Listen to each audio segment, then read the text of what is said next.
reunimos para aprender de Dios, ¿verdad? ¿Los niños ya salieron? Muy bien, listo. El tema durante estos meses en nuestro concilio, eso quiere decir que todas las iglesias de la Alianza a nivel de la zona de Cúcuta estábamos hablando del mismo tema. El tema es la familia según la Biblia.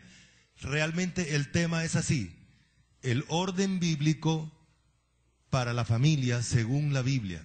Entonces hemos aprendido qué es la familia.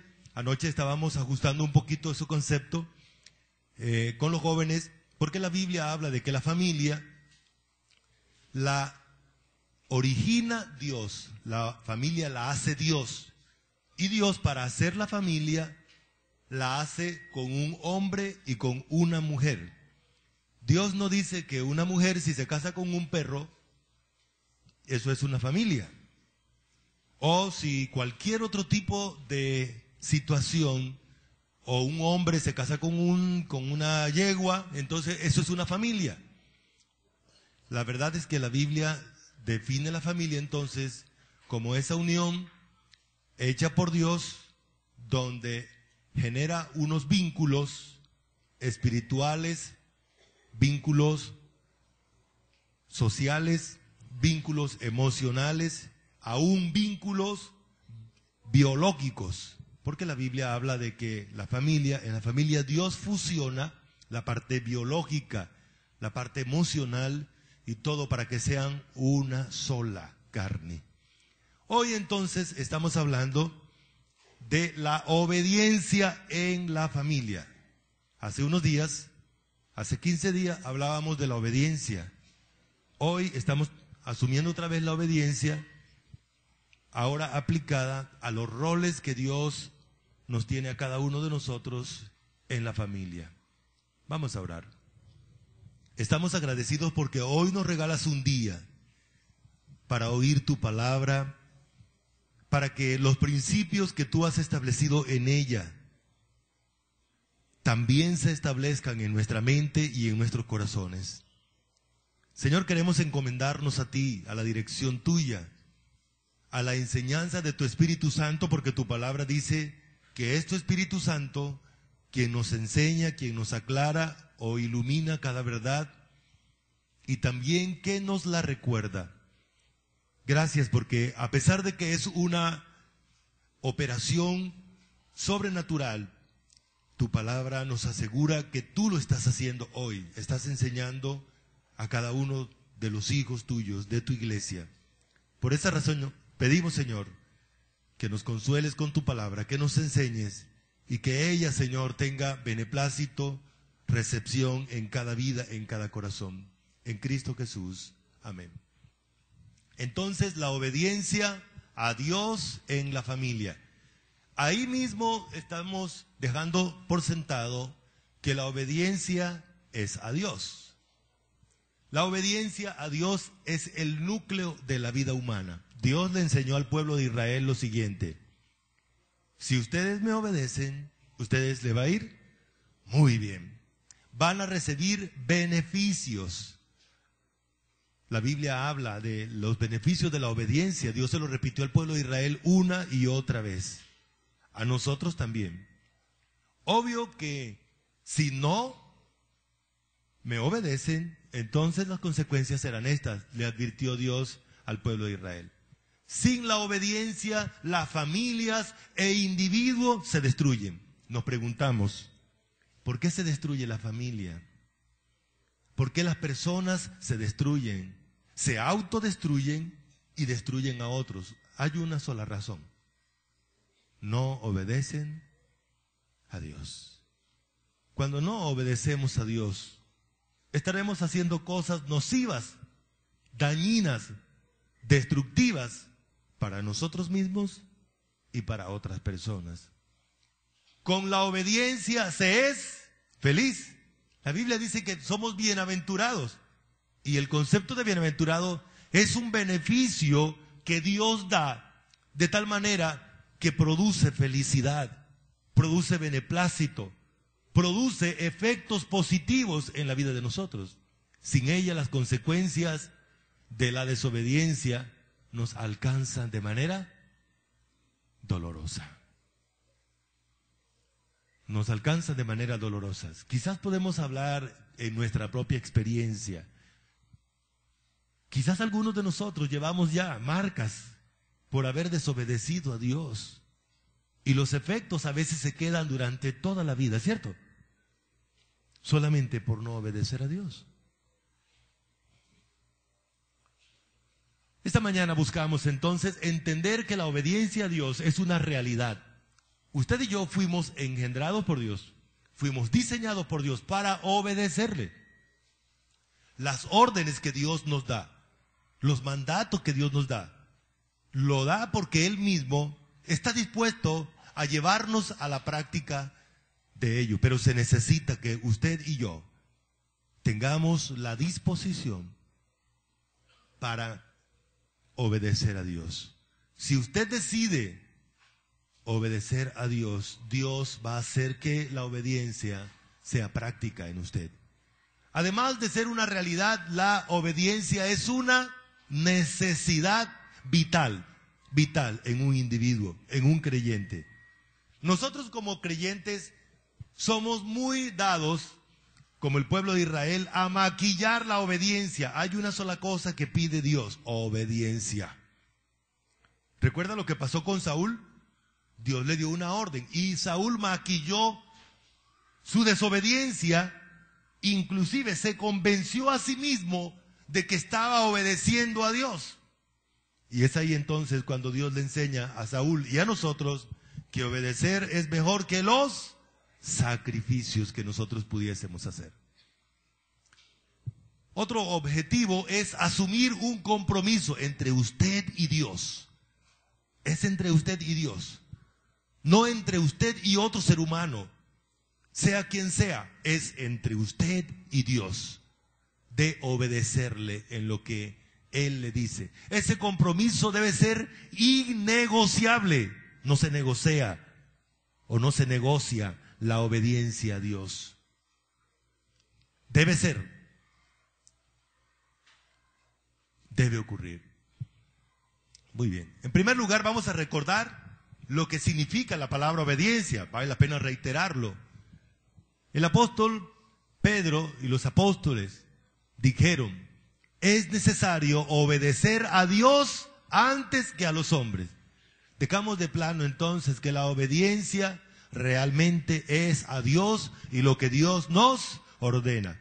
Ahora, la obediencia que se genera de la obediencia a Dios, entonces es una obediencia secundaria, como decía, es una obediencia que se genera por obedecerle a Dios. Por ejemplo, Dios dice, Dios ordena a todos los hijos que obedezcan a sus papás.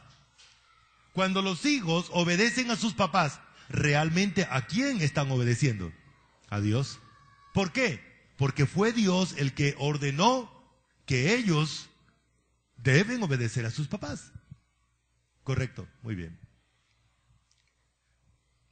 Vamos a leer, acompáñenme leyendo entonces Romanos 6, 11, 12 y 13. La palabra del Señor dice así: así también vosotros, consideraos muertos al pecado, pero vivos para Dios en Cristo Jesús, Señor nuestro. No reine pues el pecado en vuestro cuerpo mortal, de modo que lo obedezcáis en sus concupiscencias, ni tampoco presentéis vosotros vuestros miembros al pecado como instrumentos de iniquidad, sino presentaos vosotros mismos a Dios como vivos de entre los muertos, y vuestros miembros a Dios como instrumentos de justicia. En estos versículos Dios nos está diciendo que para nosotros los creyentes, los hijos de Dios, la obediencia es una realidad, pero también la obediencia implica cierto tipo de compromiso, cierto tipo de reacciones. Cuando no teníamos a Cristo en nuestro corazón, cuando no habíamos creído, cuando el Espíritu Santo no había llegado a nuestra vida, cuando Jesús ya todavía no señoreaba en nosotros como hoy, cuando quienes gobernaban en nuestra vida era la carne, el pecado, el diablo, el mundo. Bueno, estábamos en una condición diferente. obedecíamos de plano solamente a estos 4 factores. Pero ahora la obediencia es solo a Dios. Esa obediencia entonces implica una mentalidad obediente. Por esa razón el versículo dice: consideraos muertos al pecado. El creyente debe desarrollar su mente,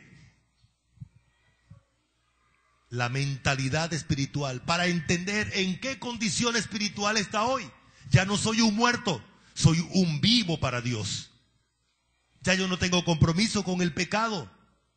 El pecado no es mi Dios, no es mi Señor. El diablo no es mi Señor, no es mi Dios. Ahora es Cristo. Por esa razón el término considerar significa que mi pensar continuo debe ser en eso. Yo debo pensar continuamente de que ahora yo debo obedecer a Dios.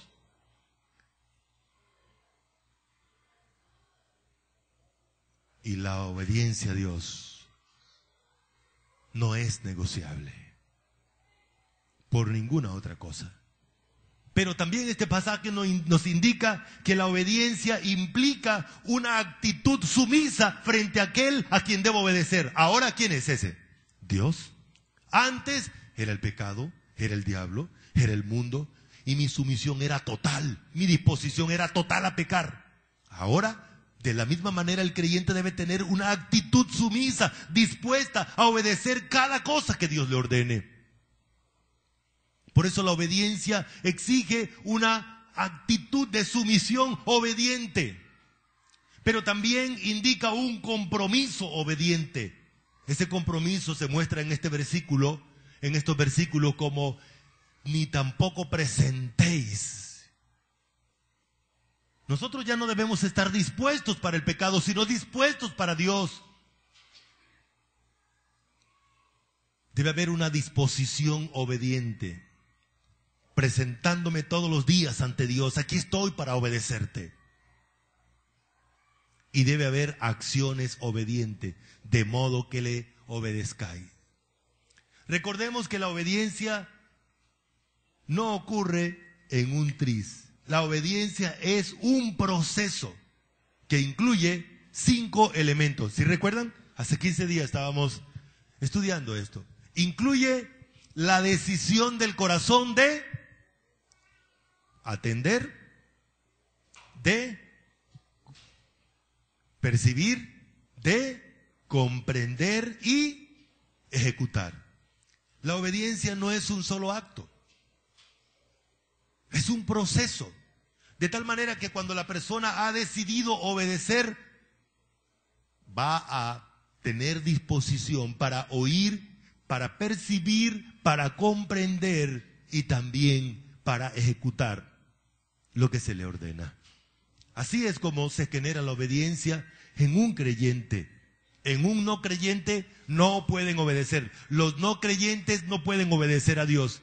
Si una persona no tiene a Cristo reinando en su vida como Señor, como Salvador, no puede obedecer a Dios. Si una persona no tiene al Espíritu Santo en su vida para que le capacite y le lleve a obedecer a Dios, no puede obedecer a Dios. Si una persona no tiene la palabra morando en su corazón, no puede obedecer a Dios.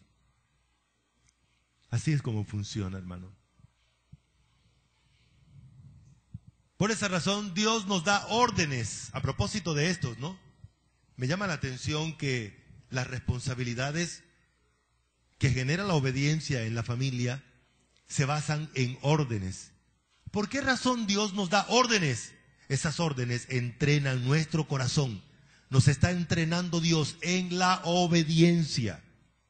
Cada orden exige una predisposición para ejecutarla, para entenderla, para obedecerla.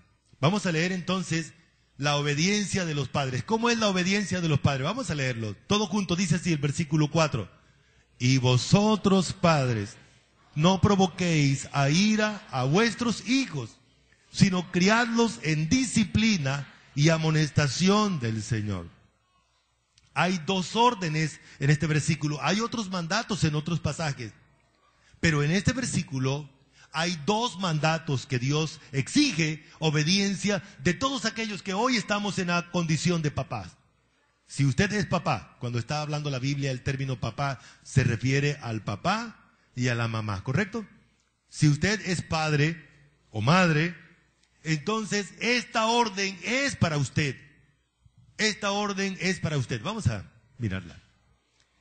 El mandato divino de no provocar a ira a nuestros hijos.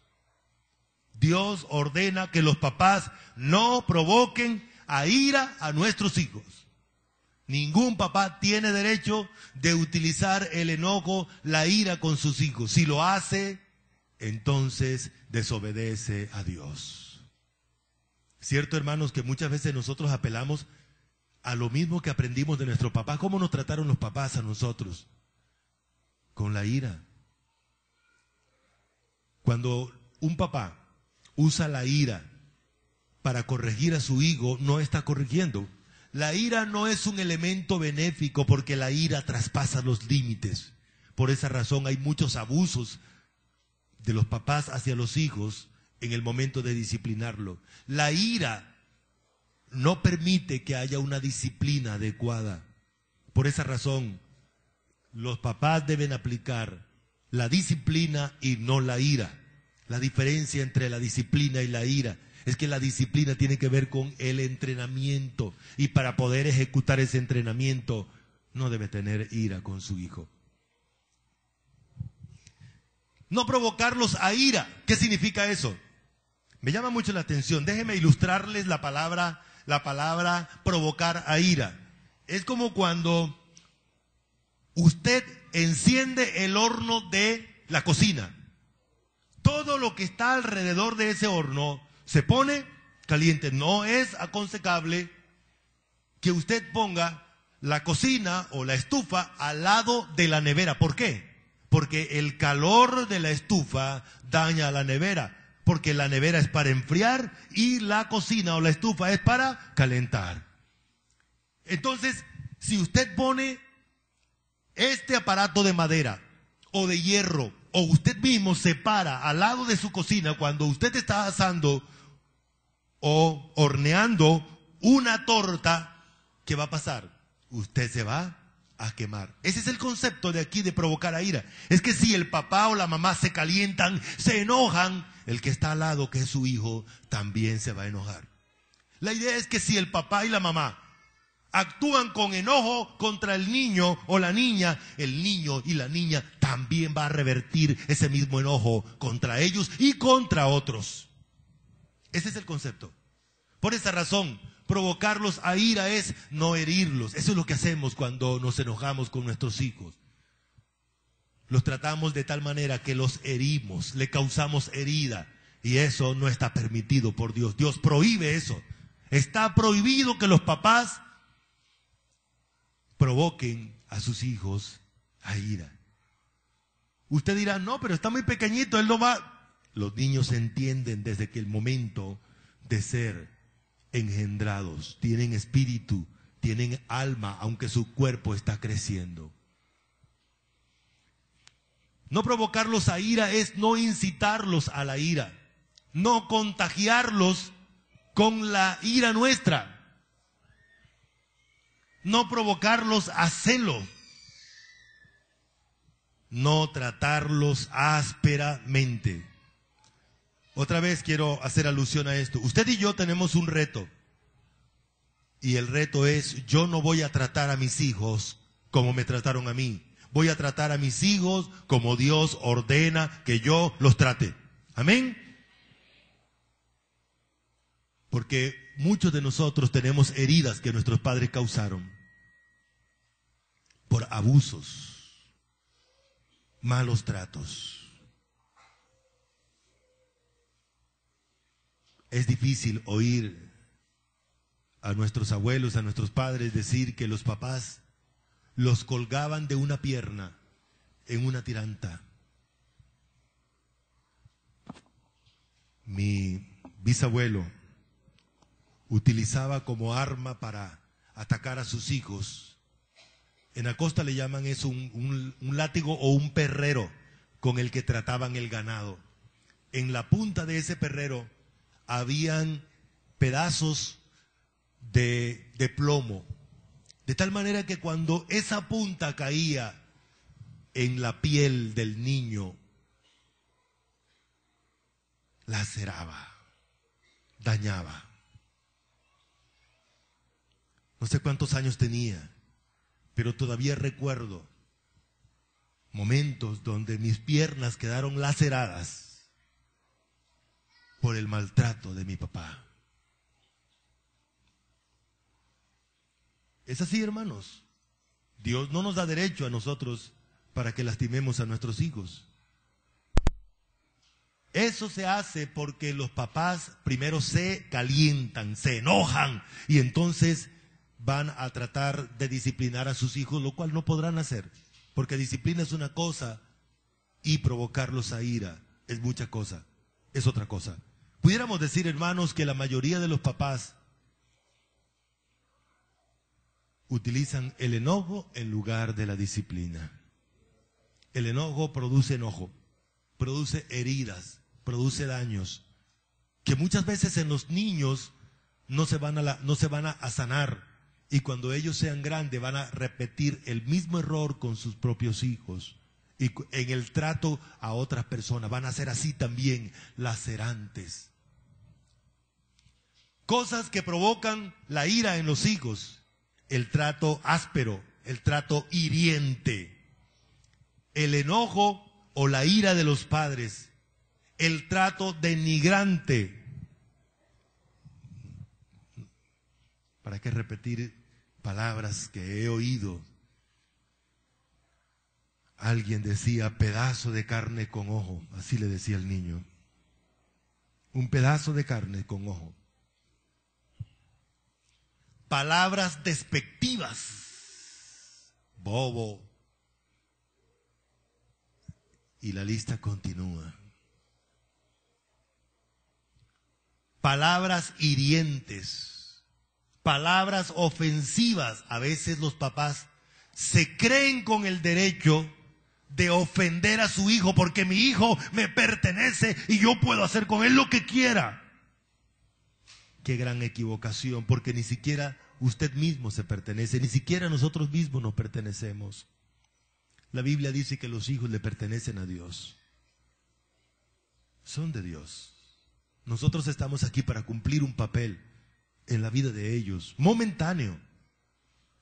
Y no nos da derecho nosotros de tratarlos de manera grosera, palabras groseras. Acusaciones falsas. Hay que tener cuidado con lo que le decimos a nuestros hijos, acusaciones. Desconfianza, la desconfianza produce heridas en los niños. El desprecio de los padres, ¿desprecian los padres a los hijos? Muchas veces sí, hermanos. Y hay muchas clases de desprecios. Muchas clases de desprecios. A veces se desprecian a los hijos. Voy a darles un consejo. Nunca compare a sus hijos. Nunca le diga al hijo, mire, en cambio fulano o fulana sí se porta bien, sí es mejor que usted. Eso le va a causar una herida inmensa en el corazón de su hijo o de su hija, la cual va a ser muy difícil sanar. Va a herir a los dos. Al que compara, al que usted le pone como... Porque no es verdad eso, hermanos. Todos los seres humanos tenemos necesidades. No hay un ser humano mejor que otros. Y esto se utiliza a veces en la casa como una guerra interna. Nunca compare a su hijo, ni entre ellos, ni con otro. Ay, en cambio yo sí miro al hijo de él. A veces hasta salimos nosotros los pastores a relucir ahí. Los hijos de los pastores son igualitos a los hijos de los hermanos de la iglesia, hermanos. No nos echemos mentiras. Somos igualitos. ¿Acaso la Biblia nos enseña que hay un ser humano mejor que otro? No, hermanos. Entonces no nos echemos esa mentira. Seamos honestos. Son simple y llanamente seres humanos lo que tenemos en la casa, y en la casa de los pastores es una casa igual, normal, con las mismas luchas, con las mismas necesidades, y por esa razón entonces debemos mantenernos con la actitud que Dios quiere, que Dios nos ordena. Aborrecimiento, se aborrecen a los niños cuando a los niños no se les da el lugar. Aborrecer es poner en un segundo plano. En un segundo plano. Los niños deben tener un lugar privilegiado. Obvio que también hay que darles el lugar porque a veces hay que enseñar a los niños en todo este proceso. La mentira de los padres. Hay papás que le echan, mire, venga, si no, ahí viene el coco, ahí viene el coco. Esa es una mentira, hermanos. Y ese es un daño que usted le hace a su hijo. Y su hijo, aunque esté pequeñito, no es bobo. Él sabe que eso es mentira. Y está quedando mal usted. El favoritismo. Ay, porque es la niña, porque es el niño, porque es el último. Pobrecito, es enfermo. Todas esas expresiones le están causando daños a la familia. Y las injusticias dentro de la familia, eso causa herida profunda. Cosas que hieren. Vamos a ver rápidamente algunos ejemplos. En la Biblia vemos ejemplos de cómo se desprecia los miembros de la familia, hermanos entre sí. Oyéndole hablar Eliab, su hermano mayor, con aquellos hombres, se encendió en ira contra David y dijo: ¿para qué has descendido acá? ¿Y a quién has dejado aquellas pocas ovejas en el desierto? Yo conozco tu soberbia y la malicia de tu corazón, que para ver la batalla has venido. ¿Por qué fue David? Porque lo mandó el papá a llevarle comida a esos sinvergüenza que ahora lo están despreciando. Desprecio en la familia. Celos en la familia. Y dijeron el uno al otro: he aquí, viene el soñador. ¿A quién le decían así? A José. Ese celo lo causó el favoritismo que su papá tenía para José. Entonces hay que tener cuidado con eso. Ese celo llevó al deseo de matar a José. Lo iban a matar. Muy bien. Sigue. También la Biblia nos ordena a los papás, los que somos padres, los que ya estamos en este proceso, Dios nos ordena. Vamos a leerlo otra vez, versículo 4. Dice: y vosotros, padres, no provoquéis a ir a vuestros hijos, sino criadlos en disciplina y amonestación. ¿Qué dice Dios aquí? Usted y yo no tenemos el derecho de ir a buscar otro manual para criar a nuestros hijos. Voy a ver qué dice la psicología, voy a ver qué dice la sociología, voy a ver qué dice la NASA, voy a ver qué dice quien sea. Usted y yo tenemos una orden explícita de Dios. Usted y yo tenemos la responsabilidad de obedecer a Dios. ¿En qué? En criar a nuestros hijos en disciplina. ¿Qué significa eso, disciplina y amonestación? Que mi tarea como papá es llevar a mis hijos a la palabra de Dios, entrenarlos. La palabra disciplina tiene que ver con entrenarlos en la palabra de Dios. Para hacer eso yo tengo que recibir entrenamiento de la palabra de Dios. Entonces el mandato de criar a los hijos en disciplina y amonestación del Señor, no de nosotros.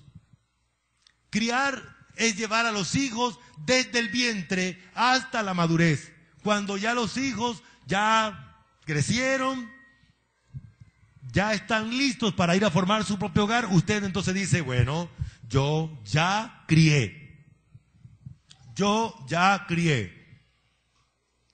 Y en ese proceso usted tiene que proveer para sus hijos. ¿Qué cosa? Primero, tiene que proveer sustento para sus hijos.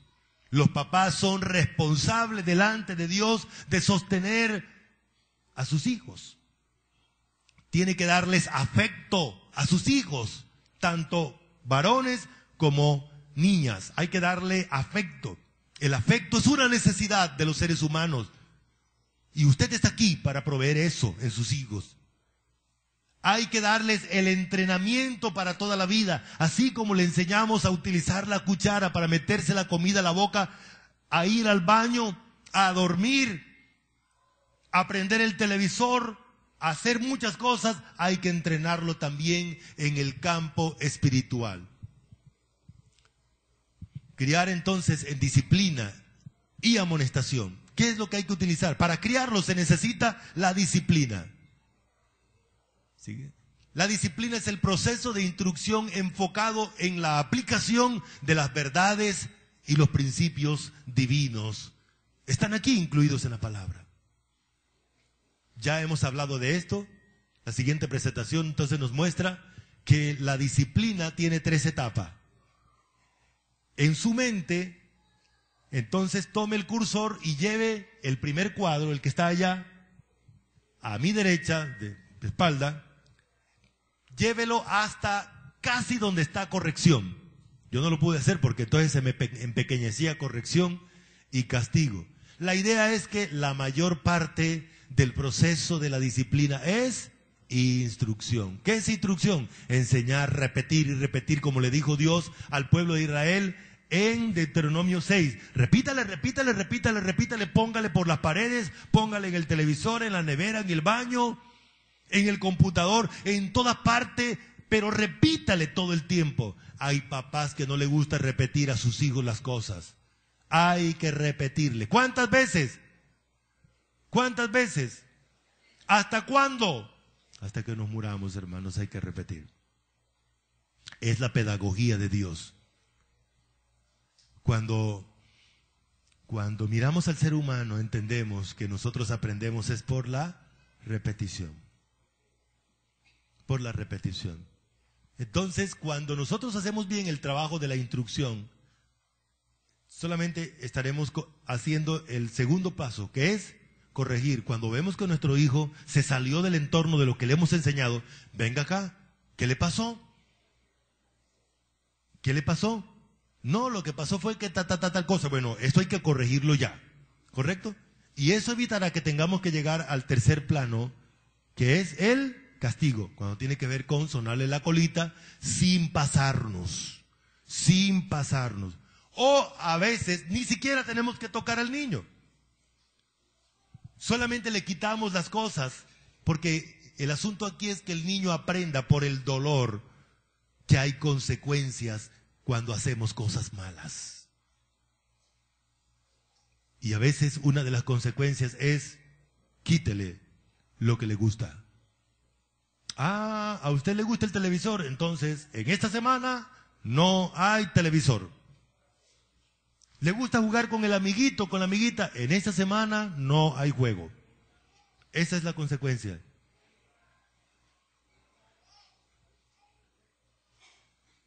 Muy bien.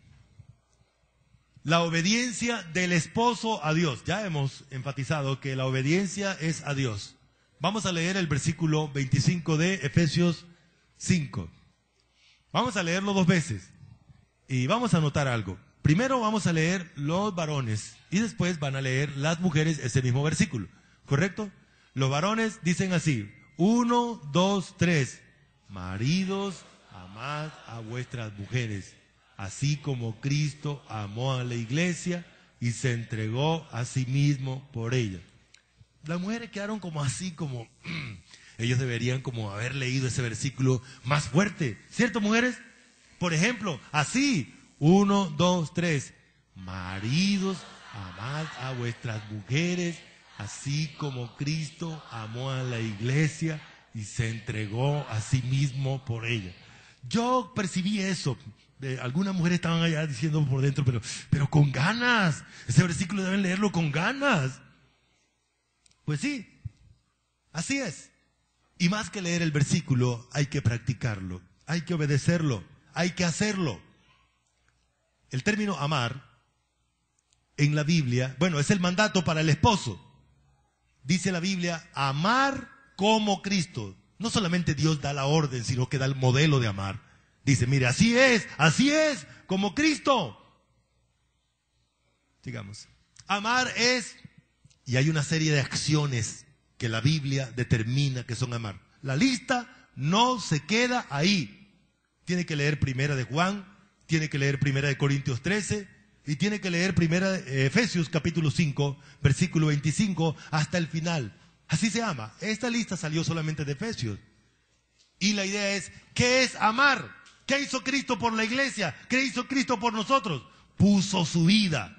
Dice Primera de Juan, así nosotros debemos amar al hermano. Ponga la vida por el hermano. Así dice la Escritura. Eso es amar. Y en este caso, a quien debo amar es a mi hermana, que es mi esposa. Dios ordena que debe amarla. ¿Cómo es amar? Poner la vida. Resulta que llegó una vez alguien a agredir a un hermano. No fue aquí en Cúcuta, pero llegó alguien a agredir a un hermano. Hermano, este hombre llegó y tocó la puerta y dijo, yo vengo para... Y comenzó a tirarle trompadas al hombre. ¿Y sabe qué pasó? El hombre se fue escurriendo, y la que sacó el pecho a hacerle frente al hombre fue la mujer. Pues eso no es lo que dice la Biblia. El que debe poner el pecho y poner la vida por la mujer es él. Porque a él es el que Dios le da la orden de amar. Claro, la hermana también aplicó Primera de Juan, porque Primera de Juan no hace distinción si sea hombre o mujer, debo amar a mi hermano. Y si hay que poner la vida por mi hermano, se hace. Eso dice Primera de Juan. Porque ese es el modelo de Dios, amar. Ese es amar. ¿Qué es amar? Amar es ponerla primero que yo. Primero que yo. Hermanos, nosotros hemos malentendido el concepto de la relación matrimonial.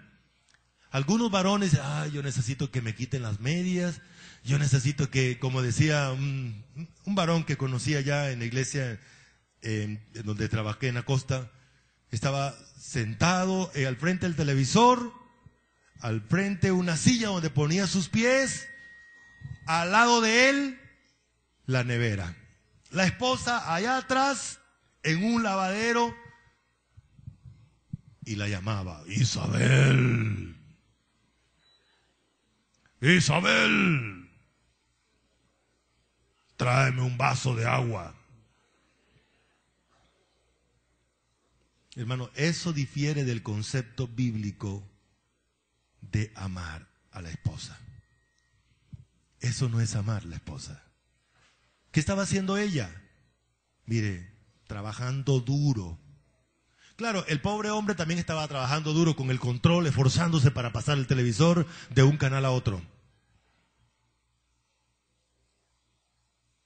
Hermanos, ese es el concepto de amar. Amar. Amar es soportarla. Soportarla.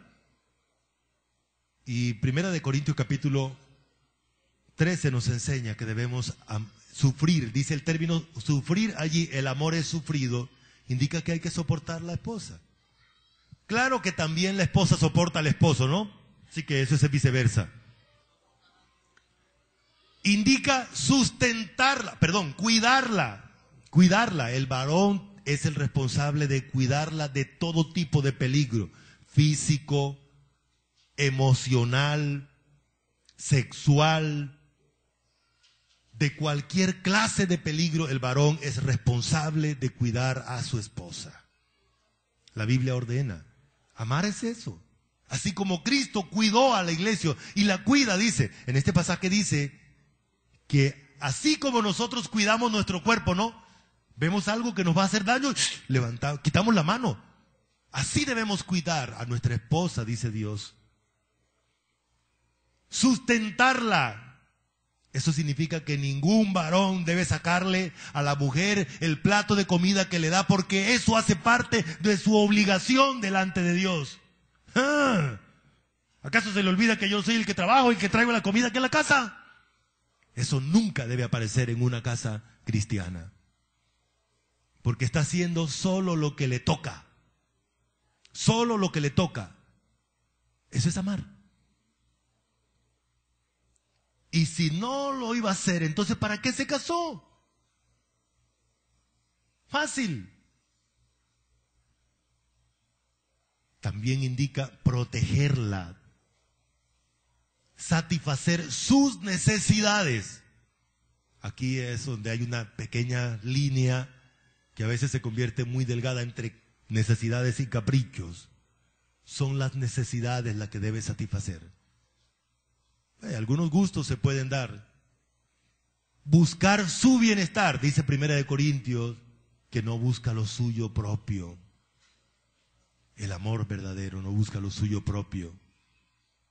Purificarla. El varón que ama a su esposa hace lo que Cristo hace con su iglesia. La limpia, la baña todos los días con la palabra.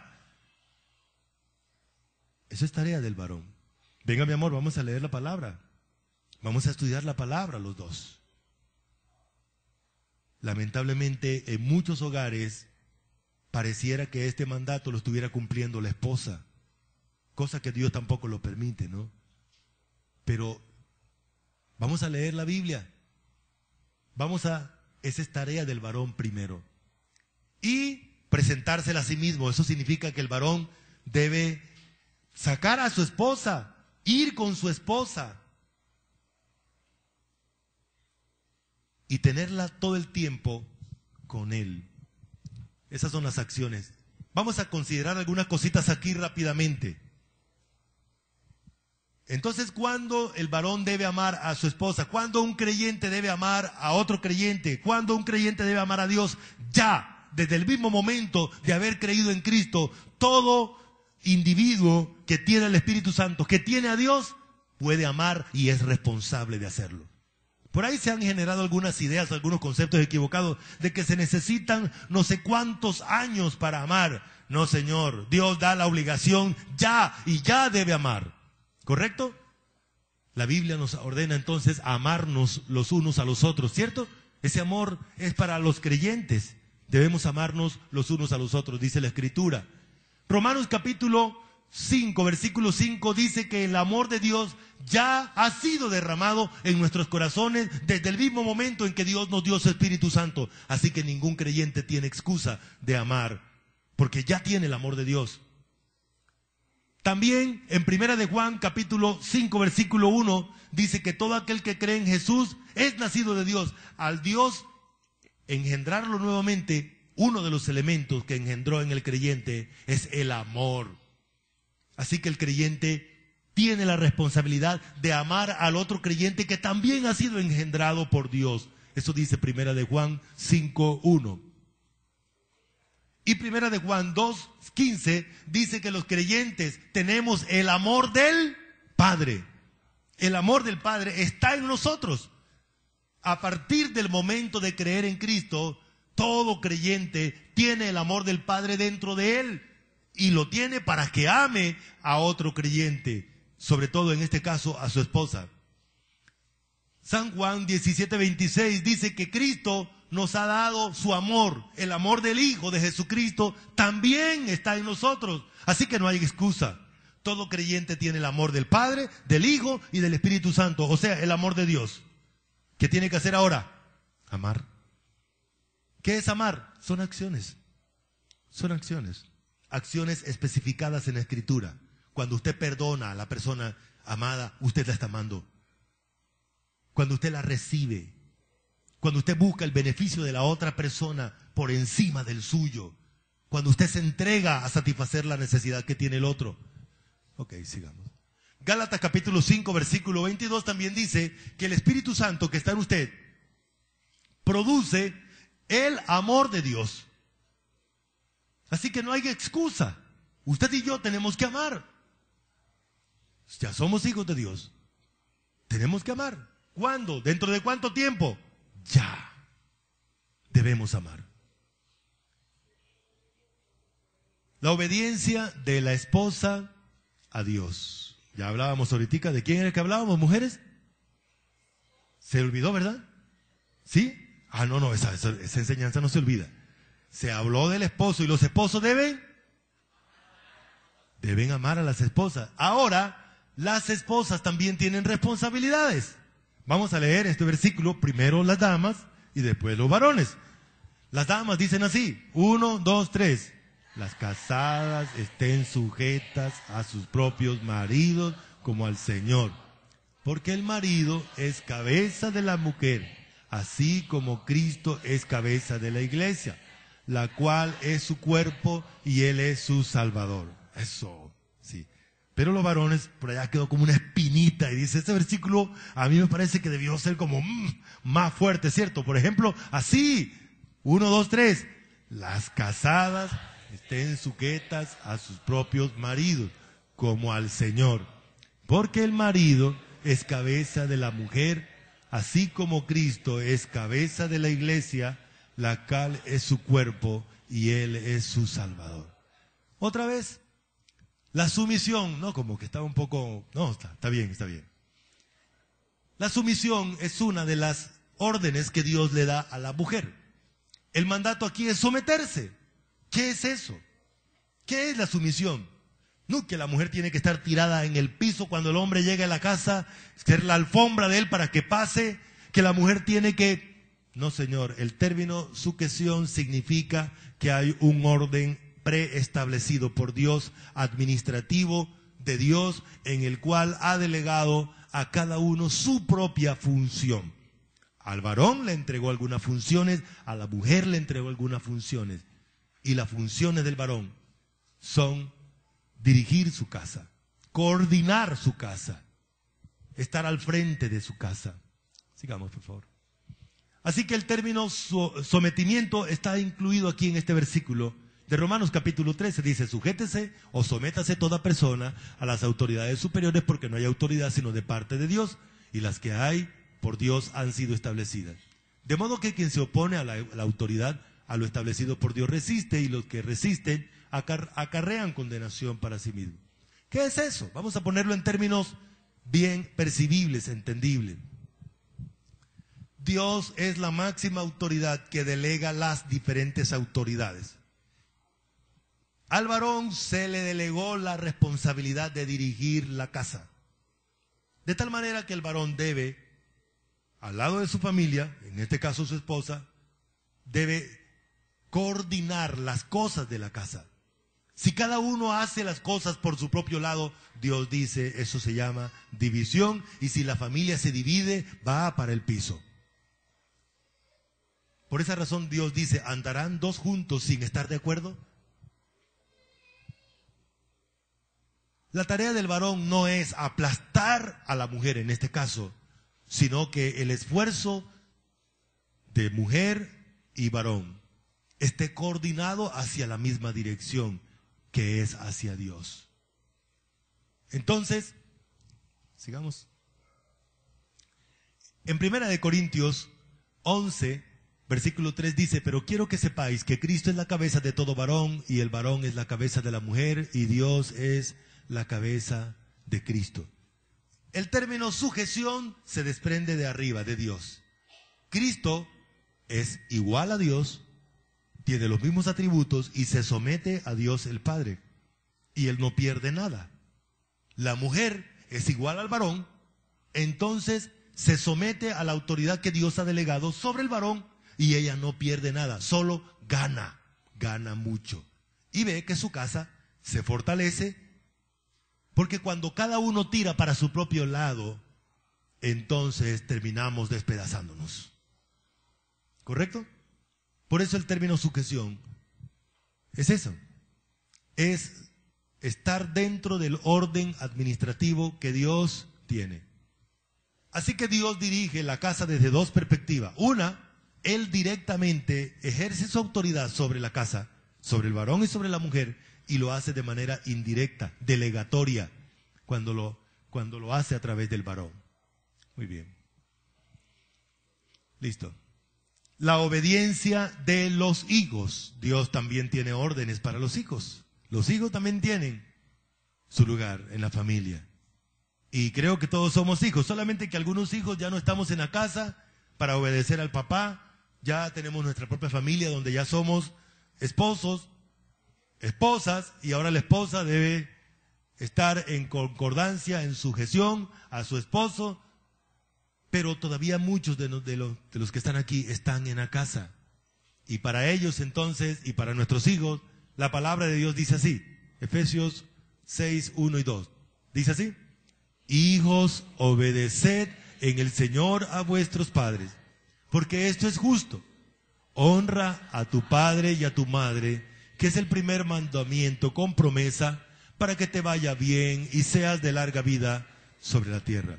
Hay dos mandatos para los hijos en este pasaje. El primer mandato entonces tiene que ver con obedecer a los padres. ¿Qué es eso de obedecer? El término obedecer indica también la actitud con que el muchacho, con que el hijo oye a su papá, a su mamá. Ya hemos aprendido que la obediencia depende de la decisión predeterminada que se ha tomado en el corazón.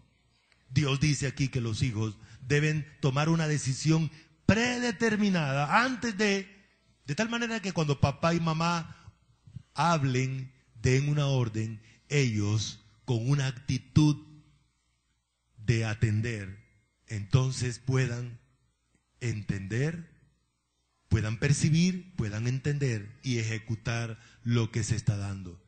Oír con una actitud que reconoce la función delegada por Dios, la autoridad que Dios le ha dado a los padres, el derecho que Dios le ha dado a los padres. Obedecer es oír atenta e inteligentemente. Obedecer entonces es oír con miras a ejecutar lo que se nos ordena. Esa es tarea para los hijos. Los hijos deben obedecer. Si papá dice no, es no. Papá dice sí, bueno, gracias a Dios. Haga esto, hágalo. Esa es tarea de nosotros, enseñar a nuestros hijos a obedecer. Toca reconocer que muchos padres tienen muchas dificultades para eso, ¿no? No están haciendo el trabajo como Dios le está indicando y las consecuencias serán letales en el futuro, porque a medida que el muchacho va creciendo, la voluntad se va robusteciendo. Es bueno comenzar desde pequeñito a enseñarle, a entrenarle el oído, como dice la Biblia, para la obediencia. El otro mandato es honrar. Hay que enseñarle eso desde pequeñito a los niños, que valoren a sus papás, valoren a sus papás. El término honrar es estimar a sus papás, es reverenciarlos, es atenderlos, es premiar a los padres por lo que son. Los papás han entregado la vida por sus hijos. Los papás han hecho todo un esfuerzo grande, gigantesco, y vale la pena que los hijos valoren a los papás por eso. El mundo moderno no es una buena compañía ni una buena influencia para los hijos. En el mundo moderno a los papás se les desprecia por ser viejos, por las arrugas, se les desprecia por su conocimiento, porque los muchachos creen que la saben toda. Y algunos papás hoy en día son despreciados porque no manejan la tecnología. Hoy en día los muchachos dependen del sabio Google, ¿cierto? Y desprecian a los papás. La sabiduría que Dios le ha dado a los papás, yo mejor le pregunto a internet, mejor le pregunto a alguien en el Facebook, en Yahoo, en no sé. Ese no es el horizonte bíblico, hermanos. Bien, hermanos, hemos llegado. El proceso de la obediencia incluye una disposición para atender, para percibir, para comprender, por supuesto, para ejecutar. La obediencia de los padres hacia Dios. ¿Cuál es el mandato que Dios le da a los papás? No provocar a ira a sus hijos, dice Dios, ¿no? La ira no es un instrumento instructivo, sino represivo y destructivo. Hay otra orden para los papás. ¿Cuál es? Criar a los hijos. ¿Cómo debe criarlos? En disciplina. ¿Cuál es la disciplina? Enséñale la Biblia. Enséñale la Biblia. Y va a ver el efecto poderoso de la palabra en la vida de ellos. Y amonestación del Señor. La obediencia del esposo a Dios. A ver, esposas, ¿cuál es la orden que Dios le da a Dios a los esposos? Bueno, está como... Sí, a amar a la esposa, así es. A ver, esposos, ¿cuál es la orden que Dios le da a la esposa? Someterse, sí señor. Sujetarse o someterse, que es la misma expresión que indica reconocer la autoridad que Dios ha delegado sobre el esposo. Y la orden que Dios le da a los hijos para que los hijos obedezcan. Hay dos. La primera, obedecer a sus padres, y la segunda, honrar a sus padres, ¿no? La obediencia es a Dios, a lo que Él ordena y establece. Haga lo que Dios le ordena sin cuestionarlo. Sigamos. ¿El otro? Entiende que la obediencia a Dios es tu realidad. Estamos aquí para obedecer a Dios y es tu necesidad. Usted necesita obedecer a Dios, no Dios. Dios no necesita que usted le obedezca. Si usted no obedece, a Dios no le va a afectar nada, pero a usted sí. A usted sí. Dios no necesita de nosotros, pero nosotros sí necesitamos obedecerle a Él. Asuma su compromiso de obediencia a Dios. Es a Dios que debe obedecer. A veces las esposas se calientan, se ponen bravas con el esposo. No, el problema no es el esposo, el problema es Dios. A veces los hijos se ponen bravos con los papás. El problema no es el papá, el problema es Dios. Usted está metido en problemas con Dios. Y los papás debemos enseñarle a los hijos eso. Mire, es que yo no di esta orden, la orden viene de arriba. Esa orden la dio Dios. Manténgase en relación con la palabra de Dios, que ella nos llevará a la obediencia. Amén. Muy bien, hermanos. Pónganse en pie un momentico y vamos a orar, vamos a darle gracias a Dios por su palabra. Amado Señor, nuestra gratitud a ti, el Dios, el Señor, el dueño absoluto de todo, porque haces cosas grandes, haces cosas maravillosas, majestuosas. Reconocemos que la familia es un diseño tuyo, Señor. Tú la hiciste al hombre para la familia, hiciste la mujer para la familia y reproduces la familia dándonos hijos. Te doy gracias en esta mañana por estar aquí en este lugar de aprendizaje, este lugar de instrucción tuya.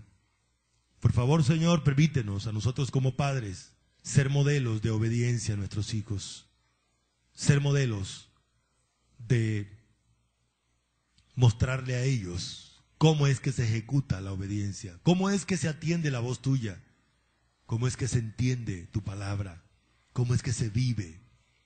Y ayúdanos, Señor, para ser tus instrumentos para que nuestros hijos aprendan tu verdad. Te damos gracias en el nombre de nuestro Señor Jesucristo. Amén. Bien, mis hermanos, pueden ser